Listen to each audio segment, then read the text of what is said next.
सत श्री अकाल दोस्तों, तुहाडा स्वागत है साडे इस यूट्यूब चैनल ते जिहड़े दोस्त इस चैनल ते नवे आ वीडियो देख रहे आ ते उन्हां नूं बेनती है इस चैनल नूं सबसक्राइब कर लिओ, क्योंकि तुसीं वीडियो देख लैंदे आ पर सबसक्राइब नहीं करते, जिस कारण साडा मन निराश हुंदा। क्योंकि इस वीडियो ते जां वीडियो बनाउण ते मेहनत बहुत लगदी है, तुहाडे संयोग की लोड़ है, इसलिए साडे चैनल नूं सबसक्राइब कर लवो।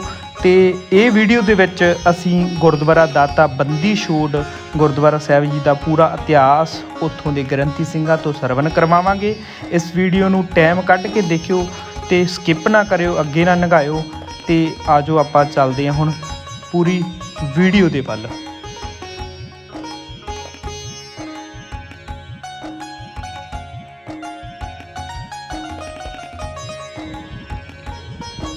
दोस्तों, इस स्थान ते जिथे गुरुद्वारा बनया होया है गुरुद्वारा बंदी छोड़, इस स्थान ते श्री गुरु हरगोबिंद जी पातशाह छेवीं पातशाही जो इत्थे गुरबाणी का अभ्यास ते कीर्तन ते गुरबाणी गायन करते सन। ते हुण असीं जा रहे हैं जी जोड़ा घर। गुरुद्वारा साहिब की एंट्री के गेट दे विच ही जो जोड़ा घर की इमारत बनी हुई है, इत्थे जोड़े जमा किए जाते हैं।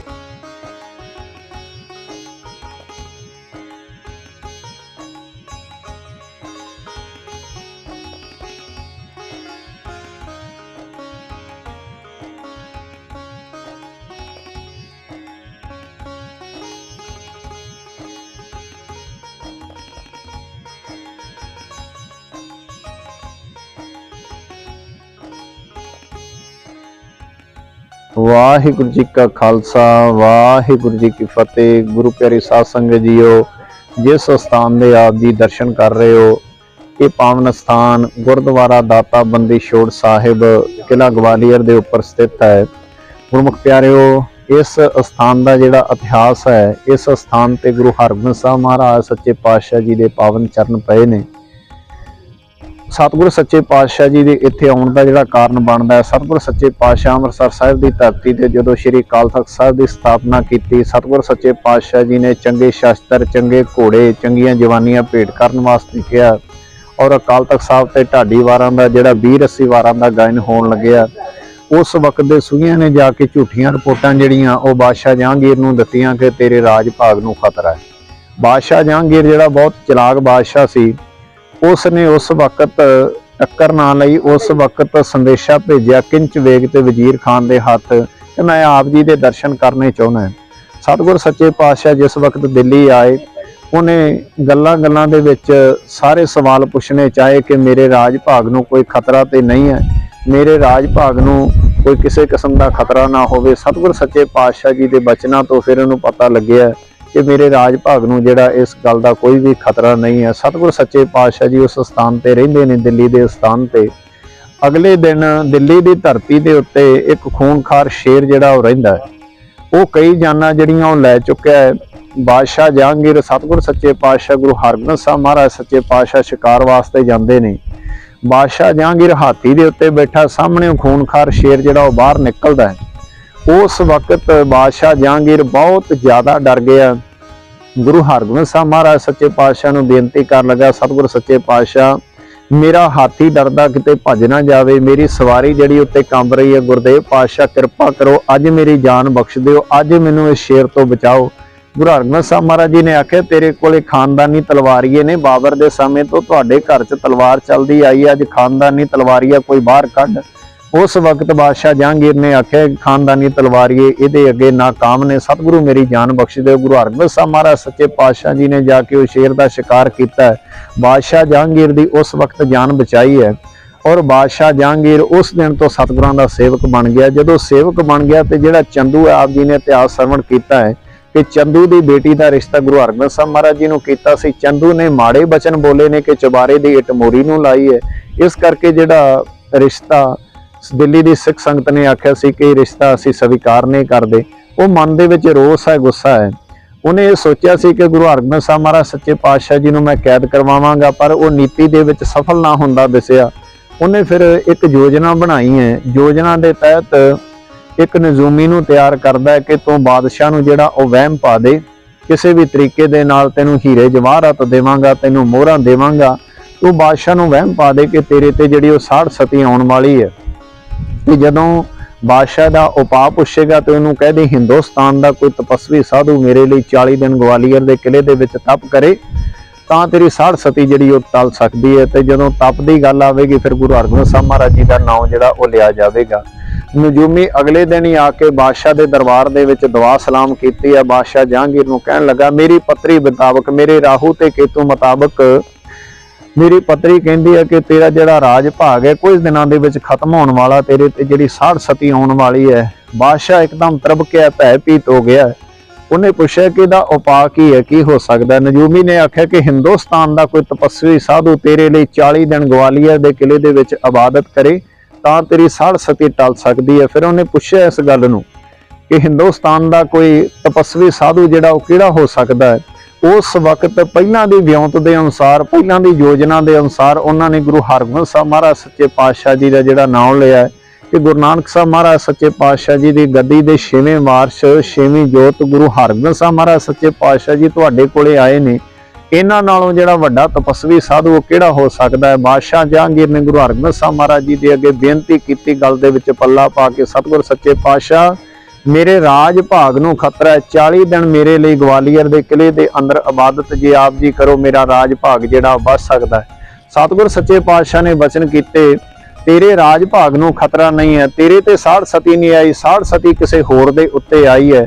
ਫਿਰ ਬਾਦਸ਼ਾਹ ਜਹਾਂਗੀਰ ਨੇ ਗੱਲ 'ਚ ਪੱਲਾ ਪਾ ਕੇ ਬੇਨਤੀ ਕੀਤੀ, ਸਤਿਗੁਰ ਸੱਚੇ ਪਾਤਸ਼ਾਹ ਮੇਰਾ ਨਜੂਮੀ ਕਹਿੰਦਾ ਕਿ ਮੇਰੇ ਤੇ 60 ਸਤੀ ਆਈ ਹੈ। ਔਰ ਇਹ ਵੀ ਬੇਨਤੀ ਕੀਤੀ ਗੁਰਮੁਖੋ ਕਿ ਗੁਰੂ ਨਾਨਕ ਸਾਹਿਬ ਮਹਾਰਾਜ ਸੱਚੇ ਪਾਤਸ਼ਾਹ ਜੀ ਦੇ ਘਰੋਂ ਕੋਈ ਖਾਲੀ ਨਹੀਂ ਗਿਆ। ਜਦੋਂ ਇਹ ਬਚਨ ਕਹੇ ਤੇ ਫਿਰ ਗੁਰੂ ਹਰਗੋਬਿੰਦ ਸਾਹਿਬ ਮਹਾਰਾਜ ਜੀ ਨੇ ਆਖਿਆ, ਹੁਣ ਵੱਡੇ ਸਤਿਗੁਰੂ ਧੰਨ ਗੁਰੂ ਨਾਨਕ ਸਾਹਿਬ ਮਹਾਰਾਜ ਜੀ ਦਾ ਤੁਸੀਂ ਨਾਮ ਲਿਆ, ਅਸੀਂ ਗਵਾਲੀਅਰ ਦੇ ਕਿਲੇ ਦੇ ਅੰਦਰ ਜ਼ਰੂਰ ਜਾਵਾਂਗੇ। ਇੱਥੇ ਜ਼ਿਕਰਯੋਗ ਹੈ ਕਿ ਦਿੱਲੀ ਦੀ ਧਰਤੀ ਤੋਂ ਲੈ ਕੇ 450 ਕਿਲੋਮੀਟਰ ਦਾ ਜਿਹੜਾ ਉਹ ਫਾਸਲਾ ਬਣਦਾ ਹੈ, ਗਵਾਲੀਅਰ ਦੇ ਕਿਲੇ ਦੇ ਅੰਦਰ ਹੀ ਕਿਉਂ ਸਤਿਗੁਰੂ ਸੱਚੇ ਪਾਤਸ਼ਾਹ ਨੂੰ ਇਬਾਦਤ ਵਾਸਤੇ ਕਿਹਾ, ਕਿਉਂਕਿ ਇੱਥੋਂ ਦਾ ਜਿਹੜਾ ਮੇਨ ਜੇਲਰ ਹੈ ਹਰਦਾਸ ਦਰੋਗਾ, ਇਹਦੀ ਬੇਟੀ ਜਿਹੜੀ ਕਰਤਾਰੀ ਹੈ ਉਹ ਬਾਦਸ਼ਾਹ ਚੰਦੂ ਨੂੰ ਦੇ ਬੇਟੇ ਨੂੰ ਜਿਹੜੀ ਵਿਆਹੀ ਹੋਈ, ਉਹਨੂੰ ਪਤਾ ਮੇਰਾ ਕੁੜਮ ਉੱਥੇ ਰਹਿੰਦਾ, ਜਦੋਂ ਸਤਿਗੁਰੂ ਜੀ ਅੰਦਰ ਚਲੇ ਜਾਣਗੇ ਮੈਂ ਇਹਨਾਂ ਨੂੰ ਕਿਸੇ ਵੀ ਤਰੀਕੇ ਦੇ ਨਾਲ ਜਿਹੜਾ ਖਤਮ ਕਰਵਾ ਦਿਆਂਗਾ। ਸਤਿਗੁਰੂ ਸੱਚੇ ਪਾਤਸ਼ਾਹ ਜੀ ਇਸ ਸਥਾਨ ਦੇ ਉੱਤੇ ਆਏ। ਇੱਥੇ ਆ ਕੇ ਸਤਿਗੁਰੂ ਸੱਚੇ ਪਾਤਸ਼ਾਹ ਜੀ ਜਿਸ ਵਕਤ ਆਏ ਨੇ, ਹਰਦਾਸ ਦਰੋਗਾ ਇਹਨਾਂ ਦਾ ਸੇਵਕ ਬਣਿਆ। ਔਰ ਜਿਹੜੇ ਰਾਜੇ ਨੇ, ਇਤਿਹਾਸ ਦੇ ਅੰਦਰ ਜ਼ਿਕਰ ਆਉਂਦਾ ਕਿ ਉਹਨਾਂ ਦੀਆਂ ਜੰਜੀਰਾਂ ਖਲਵਾਈਆਂ ਨੇ। ਜਿਸ ਸਥਾਨ ਦੇ ਆਪ ਜੀ ਦਰਸ਼ਨ ਕਰਦੇ ਹੋ, ਇਸ ਅਸਥਾਨ ਦੇ ਉੱਤੇ 6ਵੇਂ ਪਾਤਸ਼ਾਹ ਮੀਰੀ ਪੀਰੀ ਦੇ ਮਾਲਕ, ਸੱਤ ਤੇ ਸੱਤਾ ਦੇ ਮਾਲਕ, ਇਬਾਦਤ ਤੇ ਸ਼ਹਾਦਤ ਦੇ ਮਾਲਕ ਗੁਰੂ ਹਰਗੋਬਿੰਦ ਸਾਹਿਬ ਮਹਾਰਾਜ ਸੱਚੇ ਪਾਤਸ਼ਾਹ ਜੀ ਆਪ ਦੀਵਾਨ ਇਸ ਸਥਾਨ ਤੇ ਸਜਾਉਂਦੇ ਸਨ। ਗੁਰਮੁਖੋ ਇੰਨੀ ਉਹ ਭਾਗਾਂ ਵਾਲੀ ਜਿਹੜੀ ਉਹ ਧਰਤੀ ਹੈ। ਉਹਨਾਂ ਦੀਆਂ ਹੱਥਕੜੀਆਂ ਖੋਲੀਆਂ ਗਈਆਂ ਨੇ, ਉਹਨਾਂ ਦੀਆਂ ਬੇੜੀਆਂ ਖੋਲੀਆਂ ਗਈਆਂ ਨੇ। ਇਸ ਸਥਾਨ ਦੇ ਉੱਤੇ ਉਹਨਾਂ ਨੂੰ ਸਤਸੰਗ ਸਰਵਣ ਕਰਨ ਨੂੰ ਮਿਲਿਆ। ਔਰ ਜਿਹੜਾ ਨਸ਼ੇ ਵਾਲਾ ਜ਼ਹਿਰੀਲਾ ਭੋਜਨ ਸੀ ਉਹਦੀ ਬਜਾਏ 100 ਸਿੱਕਾ ਇਤਿਹਾਸ ਦੇ ਅੰਦਰ ਜ਼ਿਕਰ ਆਇਆ ਕਿ ਦਿੱਲੀ ਦੀ ਧਰਤੀ ਤੋਂ 100 ਸਿੱਕਾ ਇਸ ਸਥਾਨ ਤੇ ਸਤਿਗੁਰਾਂ ਦੇ ਭੋਜਨ ਵਾਸਤੇ ਆਉਂਦਾ, ਪਰ ਸਤਿਗੁਰ ਸੱਚੇ ਪਾਤਸ਼ਾਹ ਜੀ ਨੇ ਇਨਕਾਰ ਕਰ ਦਿੱਤਾ। ਗੁਰੂ ਨਾਨਕ ਸਾਹਿਬ ਮਹਾਰਾਜ ਸੱਚੇ ਪਾਤਸ਼ਾਹ ਨੇ ਕਦੇ ਸਿਧਾਂਤ ਦਿੱਤਾ ਸੀ, ਕਿਰਤ ਕਰੋ, ਨਾਮ ਜਪੋ, ਵੰਡ ਛਕੋ। ਤੇ ਗੁਰਮੁਖੋ ਜਿਹੜਾ ਅਮਲੀ ਜਾਮਾ ਸਤਿਗੁਰ ਸੱਚੇ ਪਾਤਸ਼ਾਹ ਜੀ ਨੇ ਇਸ ਪਾਵਨ ਸਥਾਨ ਦੇ ਉੱਤੇ ਵੀ ਪਹਿਨਾਇਆ, ਉਸ ਇਤਿਹਾਸ ਨਾਲ ਵੀ ਬੜਾ ਵੱਡਾ ਜਿਹੜਾ ਇਸ ਜਗ੍ਹਾ ਦਾ ਉਹ ਸੰਬੰਧ ਹੈ। ਸਤਿਗੁਰ ਸੱਚੇ ਪਾਤਸ਼ਾਹ ਨੇ ਆਖਿਆ, ਇਹ ਗਰੀਬਾਂ ਦਾ ਖੂਨ ਚੂਸਿਆ ਹੋਇਆ ਜਿਹੜਾ ਪੈਸਾ ਹੈ, ਇਹ ਸਿੱਕੇ ਦਾ ਅਸੀਂ ਪ੍ਰਸ਼ਾਦਾ ਨਹੀਂ ਛਕਾਂਗੇ। 5 ਗੁਰਸਿੱਖ ਗੁਰੂ ਹਰਗੋਬਿੰਦ ਸਾਹਿਬ ਮਹਾਰਾਜ ਜੀ ਨਾਲ ਆਏ ਨੇ, 5 ਚੋਂ 3 ਗਵਾਲੀਅਰ ਦੀ ਧਰਤੀ ਤੇ ਥੱਲੇ ਜਾਂਦੇ ਨੇ। ਉਸ ਵਕਤ ਇੱਥੇ ਲੋਹਾਰੇ ਦਾ ਕੰਮ ਕੀਤਾ ਜਾਂਦਾ ਸੀ, ਲੋਹਾ ਕੁੱਟਣ ਦਾ ਜਿਹੜਾ ਕੰਮ ਕੀਤਾ ਜਾਂਦਾ ਸੀ। 3 ਗੁਰਸਿੱਖ ਖੂਨ ਪਸੀਨੇ ਦੀ ਆਪਣੀ ਕਮਾਈ ਕਰਕੇ ਜੋ ਮਿਹਨਤਾਨਾ ਲਿਆਉਂਦੇ ਨੇ, ਉਹਦੀਆਂ ਰਸਤਾਂ ਲਿਆਂਦੀਆਂ ਜਾਂਦੀਆਂ ਨੇ। ਉਸ ਰਸਤ ਦਾ ਜਿਹੜਾ ਲੰਗਰ ਤਿਆਰ ਕੀਤਾ ਜਾਂਦਾ, ਸਤਿਗੁਰ ਸੱਚੇ ਪਾਤਸ਼ਾਹ ਜੀ ਉਸ ਵਸਤੂਆਂ ਦਾ ਜਿਹੜਾ ਲੰਗਰ ਛਕਦੇ ਨੇ। ਬਾਕੀ ਜਿਹੜਾ 100 ਸਿੱਕਾ ਆਉਂਦਾ ਸੀ ਦਿੱਲੀ ਦੀ ਧਰਤੀ ਤੋਂ, ਉਹਦਾ ਭੋਜਨ ਜਿਹੜਾ ਰਾਜਿਆਂ ਨੂੰ ਖਵਾਇਆ ਜਾਂਦਾ। ਇਹਨਾਂ ਦੀ ਸਿਹਤ ਦੇ ਵਿੱਚ ਸੁਧਾਰ ਹੋਇਆ। ਸਮਾਂ ਪਾ ਕੇ ਬਾਦਸ਼ਾਹ ਚੰਦੂ ਨੇ ਜਿਹੜਾ ਜ਼ਹਿਰੀਲਾ ਚੋਲਾ ਭੇਜਿਆ, ਜਿਹਦੇ ਚੋਲੇ ਨੂੰ ਪੁੱਠ ਦਿੱਤੀ ਹੋਈ ਸੀ ਜ਼ਹਿਰ ਦੀ, ਔਰ ਉਹਦੇ ਵਿੱਚ ਇੱਕ ਪੱਤਰਕਾ ਲਿਖ ਦਿੱਤੀ ਹੈ ਕਿ ਚੋਲਾ ਗੁਰੂ ਹਰਗੋਬਿੰਦ ਸਾਹਿਬ ਮਹਾਰਾਜ ਸੱਚੇ ਪਾਤਸ਼ਾਹ ਜੀ ਨੂੰ ਪਹਿਨਾ ਦੇਣਾ। ਪੁਰਾਤਨ ਸਮਿਆਂ ਦੇ ਵਿੱਚ ਅਜਿਹਾ ਜਿਹੜਾ ਢੰਗ ਵਰਤਿਆ ਜਾਂਦਾ ਸੀ, ਸਤਿਕਾਰ ਵੀ ਕਰ ਦੇਣਾ। ਚੋਲਾ ਪਹਿਨਣਾ ਆਦਮੀ ਨੇ, ਜਦੋਂ ਪਸੀਨਾ ਆਉਣਾ ਮੁਸਾਮਾਂ ਦੇ ਰਾਹੀਂ ਜ਼ਹਿਰ ਅੰਦਰ ਚਲੀ ਜਾਂਦੀ ਸੀ। ਹਰਦਾਸ ਦਰੋਗੇ ਨੇ ਲਿਆ ਕੇ ਗੁਰੂ ਹਰਗੋਬਿੰਦ ਸਾਹਿਬ ਮਹਾਰਾਜ ਸੱਚੇ ਪਾਤਸ਼ਾਹ ਦੇ ਕਦਮਾਂ ਦੇ ਵਿੱਚ ਚੋਲਾ ਰੱਖ ਦਿੱਤਾ ਹੈ। ਉਹ ਚਿੱਠੀ ਸਤਿਗੁਰ ਸੱਚੇ ਪਾਤਸ਼ਾਹ ਦੇ ਕਦਮਾਂ ਦੇ ਵਿੱਚ ਰੱਖ ਦਿੱਤੀ ਹੈ। ਜਰਾ ਜ਼ਹਿਰ ਰੋਣ ਲੱਗਿਆ। ਸਤਿਗੁਰ ਸੱਚੇ ਪਾਤਸ਼ਾਹ ਰਿਸ਼ਤੇ ਦੇ ਵਿੱਚ ਮੇਰਾ ਕੁੜਮ ਲੱਗਦਾ ਹੈ, ਪਰ ਇੱਕ ਘਿਨਾਉਣਾ ਪਾਪ ਜਿਹੜਾ ਮੇਰੇ ਕੋਲੋਂ ਕਰਵਾਉਣ ਲੱਗਾ ਸੀ। ਸਤਿਗੁਰ ਸੱਚੇ ਪਾਤਸ਼ਾਹ ਮੈਨੂੰ ਬਖਸ਼ ਦਿਓ। ਗੁਰੂ ਹਰਗੋਬਿੰਦ ਸਾਹਿਬ ਮਹਾਰਾਜ ਜੀ ਨੇ ਸੀਸ ਦੇ ਉੱਤੇ ਹੱਥ ਰੱਖਿਆ, ਹਰਦਾਸ ਤੂੰ ਗੁਰੂ ਘਰ ਦਾ ਸੇਵਕ ਹੈ, ਤੂੰ ਗੁਰੂ ਘਰ ਦਾ ਅਨੰਨ ਸੇਵਕ ਹੈ। ਤੇਰੀ ਸੇਵਾ ਜਿਹੜੀ ਹੈ ਗੁਰੂ ਨਾਨਕ ਸਾਹਿਬ ਮਹਾਰਾਜ ਜੀ ਦੇ ਘਰ ਦੇ ਅੰਦਰ ਪ੍ਰਵਾਨ ਹੈ। ਇਹ ਚੋਲਾ ਤੇ ਚਿੱਠੀ ਇਸੇ ਤਰ੍ਹਾਂ ਹੀ ਰੱਖ ਦਿਓ। ਸਤਿਗੁਰ ਸੱਚੇ ਪਾਤਸ਼ਾਹ ਜੀ ਇਸ ਸਥਾਨ ਦੇ ਉੱਤੇ 2 ਸਾਲ 3 ਮਹੀਨੇ ਦਾ ਜਿਹੜਾ ਸਮਾਂ ਹੈ, ਇਸ ਅਸਥਾਨ ਦੇ ਉੱਤੇ ਗੁਰਮੁਖੋ ਜਿਹੜੀ ਇਬਾਦਤ ਕੀਤੀ ਗੁਰੂ ਹਰਗੋਬਿੰਦ ਸਾਹਿਬ ਮਹਾਰਾਜ ਜੀ ਨੇ। ਉਧਰ ਦਿੱਲੀ ਦੀ ਧਰਤੀ ਦੇ ਉੱਤੇ ਬਾਦਸ਼ਾਹ ਜਿਹੜਾ ਜਹਾਂਗੀਰ ਹੈ, ਉਹ ਸ਼ਰਾਬ ਪੀਣ ਦਾ ਬਹੁਤ ਆਦੀ ਸੀ। ਸ਼ਰਾਬ ਪੀਣ ਦੇ ਕਾਰਨ ਉਹਦੀ ਸਿਹਤ ਜਿਹੜੀ ਖਰਾਬ ਹੋ ਜਾਂਦੀ ਹੈ।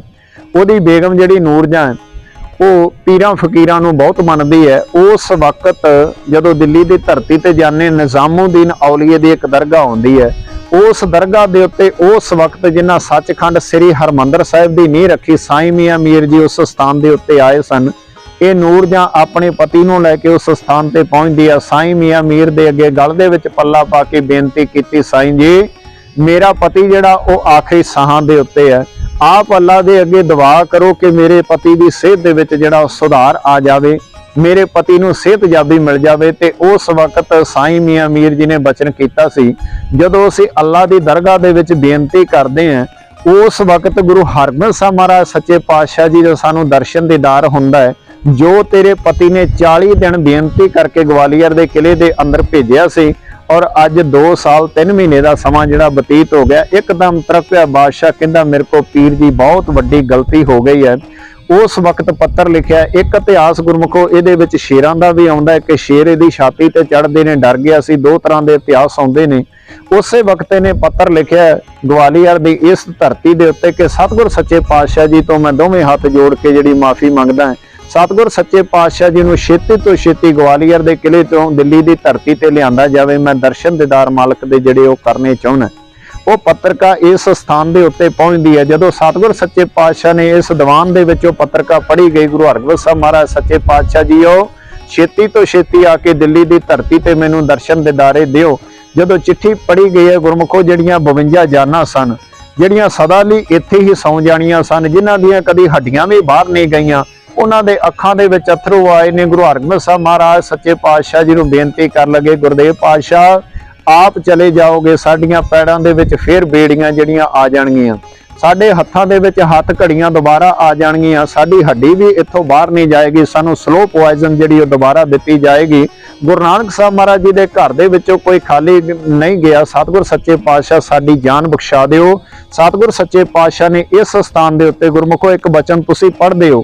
ਜਦੋਂ ਮਾਘ ਦਾ ਮਹੀਨਾ ਆਉਂਦਾ ਹੈ, ਉਦੋਂ ਗੁਰੂ ਕੀ ਸੰਗਤ ਸ਼ਬਦ ਪੜ੍ਹਦੀ ਹੈ, 68 ਤੀਰਥ ਸਗਲ ਪੁੰਨ ਜੀ ਦਇਆ ਪ੍ਰਵਾਨ, ਕਿ ਜੇ ਇੱਕ ਜੀ ਦੇ ਉੱਤੇ ਤੁਸੀਂ ਦਇਆ ਕਰ ਦੋ, 60 ਤੇ 8 68 ਤੀਰਥਾਂ ਦਾ ਜਿਹੜਾ ਉਹ ਫਲ ਪ੍ਰਾਪਤ ਹੁੰਦਾ ਹੈ। ਸਤਿਗੁਰ ਸੱਚੇ ਪਾਤਸ਼ਾਹ ਜੀ ਨੇ ਇਸ ਪਾਵਨ ਸਥਾਨ ਤੇ ਉਸ ਸ਼ਬਦ ਦੀ ਗੁਰਮੁਖੋ ਵਿਆਖਿਆ ਵੀ ਕਰਕੇ ਕਈ ਵਾਰੀ ਅਸੀਂ ਮੱਥਾ ਟੇਕ ਕੇ ਮੁੜ ਜਾਂਦੇ ਹਾਂ। ਦਾਤਾ ਬੰਦੀ ਛੋੜ ਦਾ ਇਹ ਸਥਾਨ ਹੈ ਗੁਰਮੁਖੋ, ਬੜੀ ਭਾਗਾਂ ਵਾਲੀ ਧਰਤੀ ਹੈ, ਬੜਾ ਵੱਡਾ ਇਤਿਹਾਸ ਜੁੜਿਆ। ਉਸ ਪੰਕਤੀ ਦੇ ਜੇ ਅਰਥ ਹੋਏ ਨੇ ਤੇ ਇਸ ਪਵਿੱਤਰ ਸਥਾਨ ਤੇ ਹੋਏ ਨੇ। ਸਤਿਗੁਰਾਂ ਨੇ ਇਨਕਾਰ ਕਰ ਦਿੱਤਾ, ਜਿੰਨਾ ਚਿਰ 52 ਨਿਰਦੋਸ਼ ਜਾਨਾਂ ਇੱਥੋਂ ਤੂੰ ਰਿਹਾ ਨਹੀਂ ਕਰਦਾ। ਗੁਰਮੁਖੋ ਇੱਥੇ ਜ਼ਿਕਰਯੋਗ ਹੈ ਕਿ ਸਤਿਗੁਰੂ ਇਬਾਦਤ ਲਈ ਆਏ ਨੇ ਤੇ 52 ਜਿਹੜੀਆਂ ਨਿਰਦੋਸ਼ ਜਾਨਾਂ ਨੇ ਉਹਨਾਂ ਨੂੰ ਕੈਦ ਕੀਤਾ ਗਿਆ। ਜਿੰਨਾ ਵੀ ਤੁਸੀਂ ਇਤਿਹਾਸ ਪੜ੍ਹੋਗੇ ਉਹਦੇ ਵਿੱਚ ਇਹ ਬੇਨਤੀ ਕੀਤੀ, ਸਤਿਗੁਰੂ ਮੇਰੇ ਲਈ ਇਬਾਦਤ ਕਰਨ ਵਾਸਤੇ ਜਾਓ, ਨਾ ਕਿ ਜੇਲ੍ਹ ਜਾਂ ਕੈਦ। ਇਹ ਸ਼ਬਦ ਜਿਹੜਾ ਜ਼ਿਕਰ ਆਇਆ, ਸਤਿਗੁਰ ਸੱਚੇ ਪਾਤਸ਼ਾਹ ਨੇ ਇਨਕਾਰ ਕਰ ਦਿੱਤਾ ਕਿ ਜਿੰਨਾ ਚਿਰ 52 ਨਿਰਦੋਸ਼ ਜਾਨਾਂ ਇੱਥੋਂ ਰਿਹਾ ਨਹੀਂ ਕੀਤੀਆਂ ਜਾਂਦੀਆਂ, ਉਹਨਾਂ ਚਿਰ ਅਸੀਂ ਕਿਲੇ ਚੋਂ ਬਾਹਰ ਨਹੀਂ ਜਾਵਾਂਗੇ। ਬਾਦਸ਼ਾਹ ਉਸ ਦਿੱਲੀ ਦੀ ਧਰਤੀ ਤੇ ਤੜਫਦਾ, ਜੋ ਪੱਤਰਕਾ ਵਾਪਸ ਜਾਂਦੀ ਹੈ, ਉਹਨੇ ਆਪਣੇ ਸਲਾਹਕਾਰ ਸੱਦੇ ਨੇ, ਉਹਨੇ ਆਪਣੇ ਮਸ਼ਵਰੀਏ ਸੱਦੇ ਨੇ, ਉਹਨੇ ਵਜ਼ੀਰ ਸੱਦ ਕੇ ਸੋਚਿਆ ਜੇ 52 ਹੀ ਬਾਹਰ ਆ ਗਏ ਬਗਾਵਤ ਕਰ ਦੇਣਗੇ।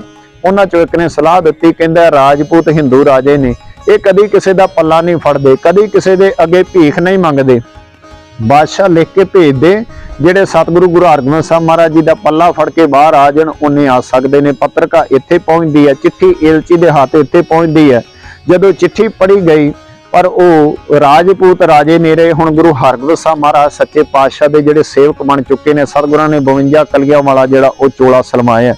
ਇੱਕ ਇੱਕ ਕਲੀ ਫੜ ਕੇ ਗੁਰੂ ਹਰਗੋਬਿੰਦ ਸਾਹਿਬ ਮਹਾਰਾਜ ਸੱਚੇ ਪਾਤਸ਼ਾਹ ਆਲਮਗੀਰ ਗੇਟ ਦੇ ਰਾਹੀਂ, ਜਿਹੜਾ ਦਰਵਾਜ਼ਾ ਅੱਜ ਖੰਡਰ ਕਰ ਦਿੱਤਾ, ਬੰਦ ਕਰ ਦਿੱਤਾ ਸਮੇਂ ਦੀਆਂ ਸਰਕਾਰਾਂ ਨੇ, ਉਸ ਦਰਵਾਜ਼ੇ ਦੇ ਰਾਹੀਂ ਸਤਿਗੁਰ ਸੱਚੇ ਪਾਤਸ਼ਾਹ ਜਦੋਂ ਮੁੱਖ ਦਵਾਰ ਤੋਂ ਬਿਲਕੁਲ ਬਾਹਰ ਨਿਕਲੇ ਨੇ। ਇਸ ਪਾਵਨ ਸਥਾਨ ਦਾ ਨਾਮ ਹੈ ਗੁਰਦੁਆਰਾ ਦਾਤਾ ਬੰਦੀ ਛੋੜ। ਅਸੀਂ ਨਾਮ ਪੜ੍ਹਦੇ ਆ, ਮੱਥਾ ਟੇਕਦੇ ਆ ਔਰ ਚਲੇ ਜਾਂਦੇ ਆ। ਇਹਦਾ ਨਾਂ ਦਾਤਾ ਬੰਦੀ ਛੋੜ ਕਿਉਂ ਪਿਆ? ਇਹਦਾ ਸੰਬੰਧ ਜਿਹੜਾ ਆਲਮਗੀਰ ਗੇਟ ਦੇ ਨਾਲ ਢੁਕਦਾ ਹੈ। ਸਤਿਗੁਰ ਸੱਚੇ ਪਾਤਸ਼ਾਹ ਦੇ ਦਰਸ਼ਨ ਸਭ ਤੋਂ ਪਹਿਲਾਂ ਹਰਦਾਸ ਦਰੋਗੇ ਨੇ ਕੀਤੇ ਨੇ। ਇਸ ਦੀਵਾਨ ਹਾਲ ਦਾ ਜਿਹੜਾ ਨਾਂ ਉਹ ਹਰਦਾਸ ਦਰੋਗੇ ਦੇ ਉੱਤੇ ਨਾਮ ਦੇ ਉੱਤੇ ਪਿਆ ਹੈ। ਇਸ ਹਰਦਾਸ ਦਰੋਗੇ ਨੇ ਸਭ ਤੋਂ ਪਹਿਲੀ ਵਾਰੀ ਜਦੋਂ ਮਾਲਕ ਸੱਚੇ ਪਾਤਸ਼ਾਹ ਦੇ ਦਰਸ਼ਨ ਕੀਤੇ ਔਰ ਸਤਿਗੁਰ ਸੱਚੇ ਪਾਤਸ਼ਾਹ ਜੀ ਦੇ ਪਿਛਲੇ ਪਾਸੇ 52 ਰਾਜੇ ਵੀ ਬਾਹਰ ਆਉਂਦੇ ਵੇਖੇ ਔਰ ਮਨ ਦੇ ਅੰਦਰ ਕੋਈ ਖੁਸ਼ੀ ਦਾ ਟਿਕਾਣਾ ਨਾ ਰਿਹਾ। ਸਭ ਤੋਂ ਪਹਿਲਾਂ ਹਰਦਾਸ ਦਰੋਗੇ ਨੇ ਗੁਰਮੁਖੋ ਸ਼ਬਦ ਵਰਤੇ ਨੇ, ਦਾਤਾ ਬੰਦੀ ਛੋੜ। ਔਰ ਕਿਸੇ ਨੂੰ ਅਸੀਂ ਗਿਫਟ ਦੇ ਦਈਏ, ਕਿਸੇ ਨੂੰ 골ਡ ਦੇ ਦਈਏ, ਉਹ ਖੁਸ਼ ਹੁੰਦਾ ਵਿਆਹ ਸ਼ਾਦੀਆਂ ਤੇ ਗੁਰਮੁਖੋ ਜੀ ਦੀ ਫਾਂਸੀ ਦੀ ਸਜ਼ਾ ਮਾਫ ਹੋ ਜਾਏ, ਉਹਨੂੰ ਖੁਸ਼ੀ ਦਾ ਕਿੰਨਾ ਕੁ ਟਿਕਾਣਾ ਹੋਵੇਗਾ। 52 ਜਾਨਾਂ ਨੇ ਪਿੱਛੇ ਰਿਪੀਟ ਦੇ ਵਿੱਚ ਸ਼ਬਦ ਵਰਤਿਆ, ਜੈ ਦਾਤਾ ਬੰਦੀ ਛੋੜ, ਜੈ ਦਾਤਾ ਬੰਦੀ ਛੋੜ। ਉਸ ਦਿਨ ਤੋਂ ਗੁਰੂ ਹਰਗੋਬਿੰਦ ਸਾਹਿਬ ਮਹਾਰਾਜ ਸੱਚੇ ਪਾਤਸ਼ਾਹ ਜੀ ਨੂੰ ਦਾਤਾ ਬੰਦੀ ਛੋੜ ਦੇ ਨਾਮ ਦੇ ਨਾਲ ਜਿਹੜਾ ਉਹ ਪੁਕਾਰਿਆ ਜਾਂਦਾ। ਸਤਿਗੁਰ ਸੱਚੇ ਪਾਤਸ਼ਾਹ ਇੱਕ ਰਾਤ ਥੱਲੇ ਉਦਾਸੀ ਸਾਧੂਆਂ ਦਾ ਡੇਰਾ ਉੱਥੇ ਰਹੇ ਨੇ।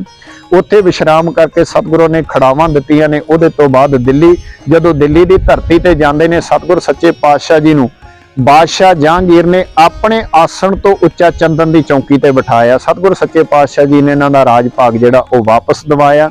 ਸਤਿਗੁਰ ਸੱਚੇ ਪਾਤਸ਼ਾਹ ਜੀ ਦੇ ਹੱਥ ਦੇ ਵਿੱਚ ਮਾਲਾ ਸੀ, ਸਿਮਰਨ ਕਰ ਰਹੇ ਨੇ। ਬਾਦਸ਼ਾਹ ਜਹਾਂਗੀਰ ਨੇ ਆਖਿਆ, ਮਾਲਕ ਜਾਂਦੇ ਨਿਸ਼ਾਨੀ ਦੇ ਜਿਓ, ਇੱਕ ਮਣਕਾ ਕੱਢ ਕੇ ਦੇ ਜਿਓ, ਮੇਰੂ ਮਣਕਾ ਬਣਵਾ ਲਵਾਂਗਾ। ਉਸ ਵਕਤ ਬਹਾਦਰ ਬਾਬਾ ਬਿਧੀ ਚੰਦ ਜੀ ਨੇ ਬਚਨ ਕੀਤਾ ਕਿ ਗੁਰੂ ਅਰਜਨ ਸਾਹਿਬ ਮਹਾਰਾਜ ਜੀ ਦੀ ਇੱਕ ਮਾਲਾ ਸੀ, ਉਹ ਤੇਰੇ ਬਾਦਸ਼ਾਹ ਚੰਦੂ ਦੇ ਕੋਲ, ਤੇਰੇ ਵਜ਼ੀਰ ਚੰਦੂ ਦੇ ਕੋਲ ਹੈ, ਇਹਦੇ ਕੋਲੋਂ ਤੂੰ ਲੈ ਸਕਦਾ। ਉਸ ਵਕਤ ਚੰਦੂ ਭਰੇ ਦਰਬਾਰ ਦੇ ਵਿੱਚ ਮੁਕਰ ਗਿਆ, ਕਹਿੰਦਾ ਸਿੱਖਾਂ ਦਾ ਗੁਰੂ ਝੂਠ ਬੋਲਦਾ।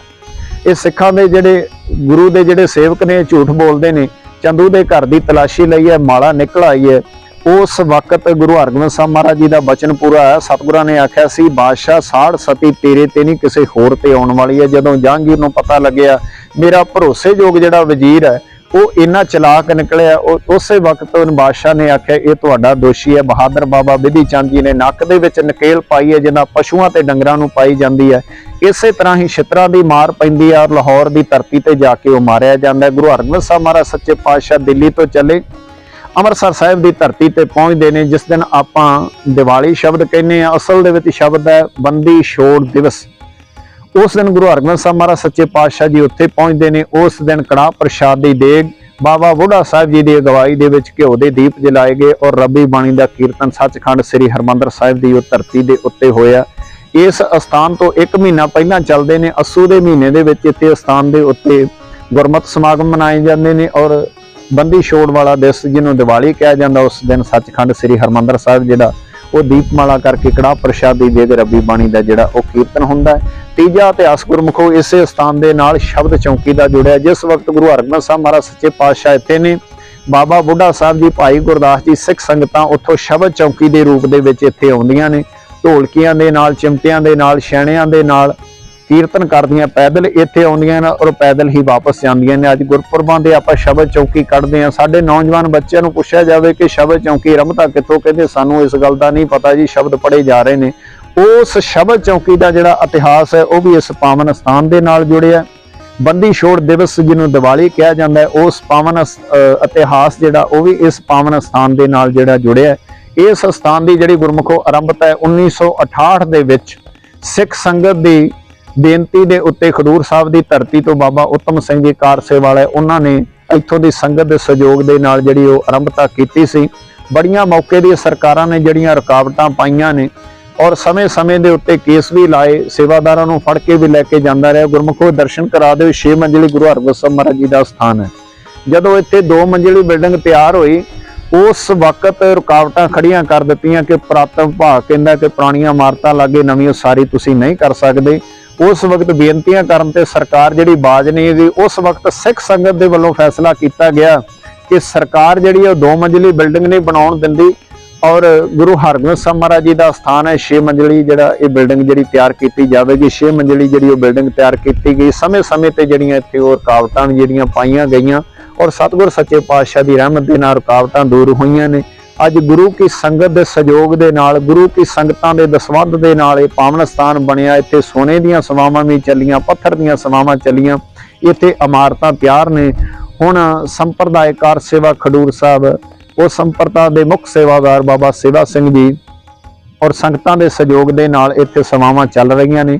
24 ਘੰਟੇ ਗੁਰਮੁਖੋ ਇੱਥੇ ਲੰਗਰ ਦਾ ਪ੍ਰਬੰਧ ਹੈ, 24 ਘੰਟੇ ਇੱਥੇ ਰਿਹਾਇਸ਼ ਦਾ ਪ੍ਰਬੰਧ ਹੈ। ਪੰਜਾਬ ਦੀ ਧਰਤੀ ਤੋਂ ਹਿੰਦੁਸਤਾਨ ਦੀ ਹਰ ਸਟੇਟ ਤੋਂ ਦੇਸ਼ਾਂ ਵਿਦੇਸ਼ਾਂ 'ਚ ਸੰਗਤ ਨੂੰ ਬੇਨਤੀ ਹੈ ਕਿ ਕਿਸੇ ਵੇਲੇ ਵੀ ਆ ਕੇ ਗੁਰੂ ਕਾ ਪਿਆਰਾ ਇੱਥੇ ਰਹਿਣ ਦਾ ਪ੍ਰਬੰਧ ਵੀ ਹੈ, ਲੰਗਰ ਪਾਣੀ ਦਾ ਪ੍ਰਬੰਧ ਵੀ ਹੈ, ਔਰ ਸਾਰਾ ਪ੍ਰਬੰਧ ਜਿਹੜਾ ਗੁਰਮੁਖੋ ਆਪ ਜੀ ਦੇ ਸਹਿਯੋਗ ਦੇ ਨਾਲ ਚੱਲ ਰਿਹਾ। ਅੱਜ ਵੀ ਇਸ ਸਥਾਨ ਤੇ ਜਿਹੜੀਆਂ ਉਹ ਸਮਾਵਾਂ ਚੱਲ ਰਹੀਆਂ ਨੇ। ਸਰਬੱਤ ਸੰਗਤਾਂ ਦੇਸ਼ ਵਿਦੇਸ਼ ਦੀਆਂ ਨੂੰ ਬੇਨਤੀ ਹੈ ਕਿ ਜਦੋਂ ਵੀ ਸਮਾਂ ਮਿਲੇ ਇਸ ਪਾਵਨ ਸਥਾਨ ਦੇ ਆ ਕੇ ਇੱਕ ਵਾਰ ਦਰਸ਼ਨ ਜ਼ਰੂਰ ਕਰੋ। ਸਾਰਿਆਂ ਨੂੰ ਜੀ ਆਇਆਂ ਨੂੰ। ਵਾਹਿਗੁਰੂ ਜੀ ਕਾ ਖਾਲਸਾ, ਵਾਹਿਗੁਰੂ ਜੀ ਕੀ ਫਤਿਹ।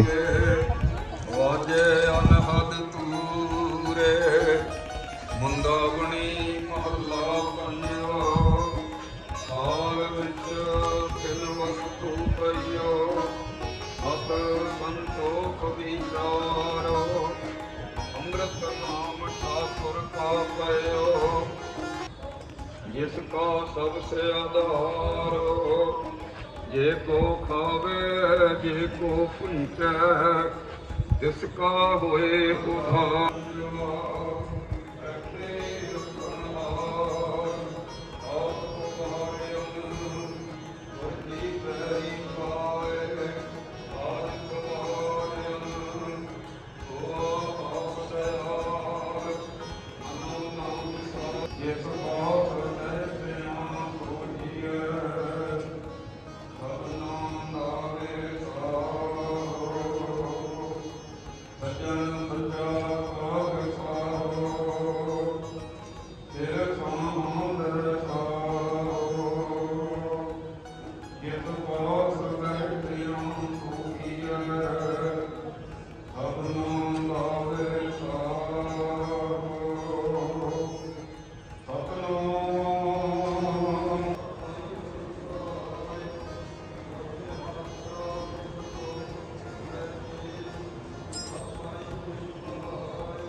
ਗੁਰਦੁਆਰਾ ਸਾਹਿਬ ਦੇ ਸੱਜੇ ਹੱਥ ਹੀ ਜੋ ਸਰੋਵਰ ਸਾਹਿਬ ਹੈ, ਜਿਸ ਵਿੱਚ ਇਸ਼ਨਾਨ ਕੀਤਾ ਜਾਂਦਾ ਹੈ।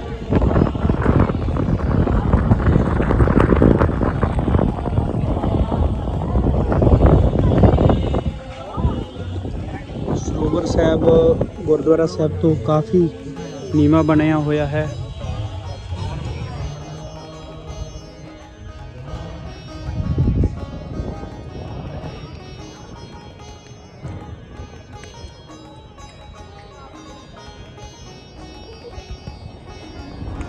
ਵਾਰਿਓ ਇਹ ਪਾਵਨ ਇਤਿਹਾਸ ਜਿਹੜਾ ਆਪ ਜੀ ਨੇ ਸਰਵਣ ਕੀਤਾ ਹੈ, ਇਹ ਗੁਰਦੁਆਰਾ ਦਾਤਾ ਬੰਦੀ ਛੋੜ ਸਾਹਿਬ ਦਾ ਪਾਵਨ ਇਤਿਹਾਸ ਸੀ ਜੋ ਆਪ ਜੀ ਨੇ ਇਹ ਸਰਵਣ ਕੀਤਾ ਹੈ।